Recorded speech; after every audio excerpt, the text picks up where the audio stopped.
안녕하세요. 자전거 탄 지 30분 정도 됐고요. 제가 예전에 대학교를 29살에 졸업했거든요. 늦게 졸업했어요. 고시 공부하느라고. 그 사업을 어릴 때부터 꿈이 사업하는 거였어가지고 이제 사업시험 떨어지고 한 3일 정도 쉬었다가 이제 사업하려면 어떻게 시작을 해야 되는 거에 대한 이제 책을 또 파기 시작했죠. 고시 공부하던 습관이 있어가지고 책을 하루에 뭐 몇 시간씩 봤어요. 뭐 8시간씩 이렇게 봤겠죠. 그때도 오랫동안 도서관 가서 돈 버는 방법이나 사업에 관련된 책, 그때 내용들이 뭐 좋은 게 되게 많았는데 좀 와닿았던 게, 영업직으로 시작하는 CEO가 실패할 확률이 좀 제일 적다, 통계적으로 봤을 때. 그 누가 냈는지 모르겠지만 그 책 저자가 그렇게 얘기를 하던데, 그 말이 저한테 되게 딱 와닿는 거예요. 그래가지고 그래, 맞네, 내가 지금 돈도 없고 뭘 해야 될지 모르겠으니까 영업직으로 이제 회사를 다니면서 경험을 해보자. 그래서 이제 여기저기, 제가 대학교 때 학점이 2.2인가 그거밖에 안 돼요. 2.2. 그러니까 당연히 고시는 붙을 줄 알고 뭐 회사 취직할 생각 전혀 안 했고 학점 관리 전혀 안 했고, 이제 사법시험에 포함되는 과목 아닌 거는 그냥 대충 들었던 것 같아요. 재미있는 과목 듣고. 그러니까 학점이 2.2 뭐 이런 상태에서 뭐, 근데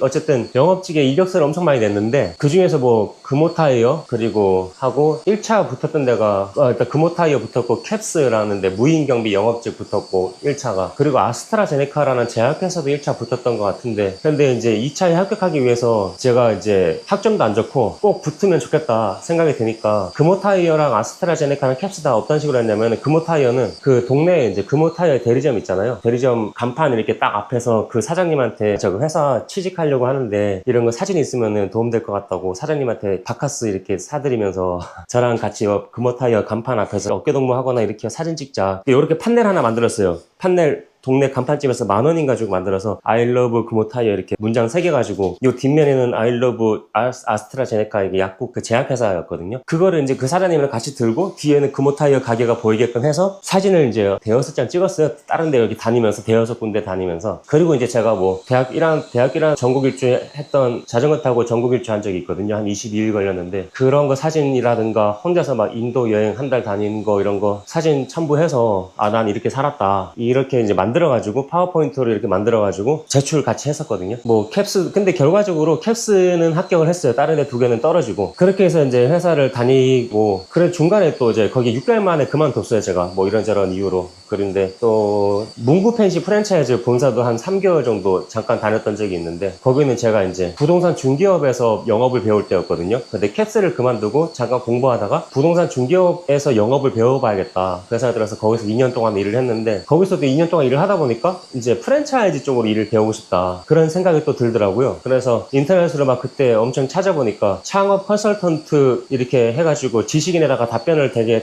많이 달아주시는 분이 계셨는데, 그분 말씀이 되게 공감이 되고 와닿아가지고 쪽지를 보냈어요. 저는 이러이러한 사람인데 어떻게 하면 창업 컨설턴트가 될 수 있느냐, 그렇게 그분한테 쪽지인가 메일인가 보냈는데, 그분이 연락이 오셔가지고 얼굴 한번 보자고 하더라고요. 그래서 얼굴 봤더니 소고기 사주시는 거예요. 그래서 소고기 사주시면서 자기가 지금 문구펜시 회사에 다니고 있는데 자기 사장님한테 얘기해 볼 테니까 출근할 수 있는지 봐준다고 하는 거예요. 그래서 알겠다고 하는데, 이제 면접 보고 합격을 했어요. 그래서 거기서 2-3개월 다녔습니다. 근데 2-3개월 다녔는데, 그 3개월쯤 됐을 때 이제 저하고 다른 분하고 새로운 사무실을 얻어주시더라고요. 이제 영업을 이제 둘이서 진취적으로 해봐라. 근데 거기서 어떤 사유로 인해서 그만두게 됐습니다. 근데 그러다 또 이제 나중에는 놀부 부대찌개 이제 입사를 하게 됐는데, 제가 부동산 중개업 할 때 알게 됐던 친구가 저를 추천해가지고 그걸로 이제 1년 동안 입사를 했다가, 이제 제가 1년 다니고 그만두고 제 사업을 시작을 하게 됐어요. 그러니까 이제 뭐 취직한 거는 얘기에 대해서 이제 그렇게 하고, 문구펜시 프랜차이즈 다녔을 때 되게 궁금했던 게, 재밌었던 게, 이제 영업사원들이 영업을 하면은 관리하는 직원들이 가서 문구펜시의 그 제품들이 엄청 많잖아요. 지금 말하면 편의점 같은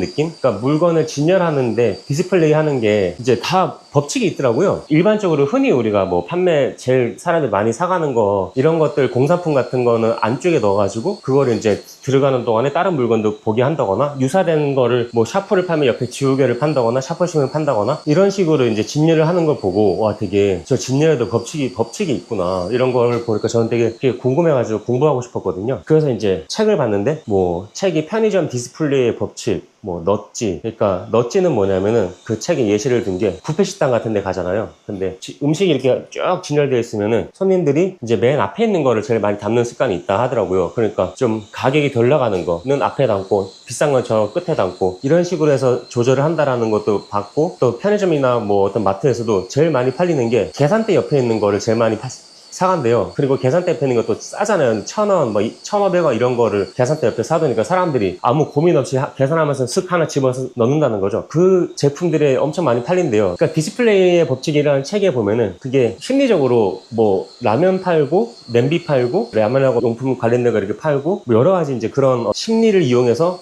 소비를 부추기는 어떤 그런 기법이라고 해야 될까? 그런 게 엄청 많이 사례가 소개가 되어 있는데, 제가 그 책을 읽고 나서 아, 그동안 나는 당하고 살았네라는 생각이 들더라고요. 당할 게 없는데, 원래 뭐 제가 그 당시 돈도 너무 없었고 주머니에 돈도 한 개도 없는 게 아니라 마이너스 통장으로 계속 쓰고 살았을 때였으니까. 왜냐면 회사를 영업직으로 다녀봤자 기본급이 거의 없었어요. 놀부 빼고는 다 계약당 인센티브였는데, 부동산 같은 경우는 기본급도 없었고 제가 계약을 너무 못하고 일을 잘 못하니까 돈벌이가 안 되니까 손가락만 빨고 살았죠, 오랫동안. 안 그래도 이제 마트나 가면 꼭 생필품 플러스 알파 이렇게만 사왔는데, 그런 책을 보다 보니까 이거는 내가 지금 이 상술에 말려들면 안 된다, 그런 생각이 좀 드는 정도까지 신경이 곤두서가 마트를 가면 딱 필요한 거 있잖아요. 마트 들어가기 전에 생각을 한번 하고 들어가요. 나한테 필요한 거는 계란이랑 김치랑 쌀이다. 그러면 딱 그것만 사두고 나오는 거예요. 다른 거 막 사실 보면은 딴 거 먹고 싶고 사고 싶은 거 있잖아요. 근데 안 그랬어요.